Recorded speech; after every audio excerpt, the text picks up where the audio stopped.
எனக்கு அறிவில்லடா. இன்னும் 2 நாள்ல உன் அக்கா நிச்சயதார்த்தத்தை வச்சுக்கிட்டு இப்படி மொபைல சார்ஜ்ல போட்டு பேசிட்டு இருக்கே. நீ பேப்பர் எல்லாம் படிக்கிறது இல்லையா?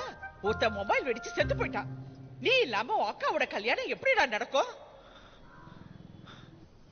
எங்க அம்மா நான் செத்துருவனே முடிவு பண்ணிட்டாங்க. சரி, திவ்யாக்காக்கு இந்த கல்யாணத்துல இன்ட்ரெஸ்ட் இருக்கான்னு கேட்க போறேன்னு சொன்னியே, கேட்டியா?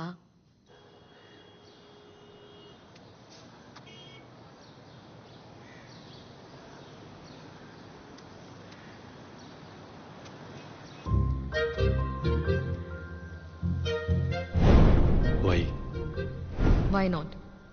இல்ல மத்தவங்களுக்காக கல்யாணம் Wait, பண்றியோன்னு. wait, wait. இந்த கேசரி சாப்பிட்டே பேசு. தேங்க்ஸ். வெல்கம். இல்ல அரேஞ்ச் மேரேஜ் யார் என்னன்னே தெரியாம. அதான் தெரியுமேடா. பேரு யோகி, டாக்டர், சீஃப் டென்டிஸ்ட், வேற